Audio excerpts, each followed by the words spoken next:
ഇപ്പൊ എൻ്റെ കയ്യിലിരിക്കുന്നത് ഏതാണ്ട് 10 വർഷത്തോളം പഴക്കമുള്ളൊരു പഴയ കമ്പ്യൂട്ടറാണ്. അപ്പോ ഇന്ന് ഞാൻ ഇതിനെ ഒരു ലിനക്സ് ബേസ്ഡ് ആയിട്ടുള്ള ഓപ്പൺ മീഡിയ വോൾട്ട് എന്നുള്ളൊരു ഫയൽ സെർവർ സോഫ്റ്റ്വെയർ ഇട്ടുകൊണ്ട് ഒരു സെർവർ ആക്കി മാറ്റാൻ വേണ്ടി പോവാണ്. നാസ് സെർവർ, നെറ്റ്വർക്ക് അറ്റാച്ച്ഡ് സ്റ്റോറേജ്. അങ്ങനെ ഞാൻ ചെയ്യുമ്പോൾ എനിക്ക് ഈ ഓഫീസിലുള്ള ഒരു 10, 15 സ്റ്റാഫ് ഉണ്ടെന്നുണ്ടെങ്കിൽ അവർക്കെല്ലാം അവരുടെ പെർമിഷനിൽ ഓരോ ആളുകൾക്കും പ്രത്യേകം പെർമിഷൻ കൊടുത്തുകൊണ്ട്, അതായത് അക്കൗണ്ട്സ് ഡിപ്പാർട്ട്മെന്റിൽ അവർക്ക് മാത്രം കാണാൻ പറ്റുന്ന രീതിയിൽ കുറച്ച് ഫയൽസ്, അതുപോലെ തന്നെ സെയിൽസ് ടീമിന് അവർ മാത്രം ആക്സസ് ചെയ്യേണ്ട ഫയൽസ് അവരുടെ മാത്രം പെർമിഷനിൽ കൊടുക്കാം.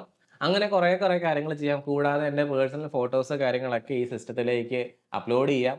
അങ്ങനെ ഈ ഒരു നെറ്റ്വർക്കിൽ വളരെ സിമ്പിൾ ആയിട്ട് എനിക്ക് യൂസ് ചെയ്യാൻ പറ്റുന്ന ഒരു ഫയൽ സെർവർ ആക്കിയിട്ട് ഈ ഒരു സിസ്റ്റത്തെ ഞാൻ മാറ്റാൻ വേണ്ടി പോവാണ്. ഇതിന് വേണ്ടിയിട്ട് എനിക്ക് ആർക്കും ഒരു 10 പൈസ പോലും കൊടുക്കേണ്ട ആവശ്യമില്ല. കറണ്ട് ബില്ല് മാത്രം കൊടുത്താൽ മതി.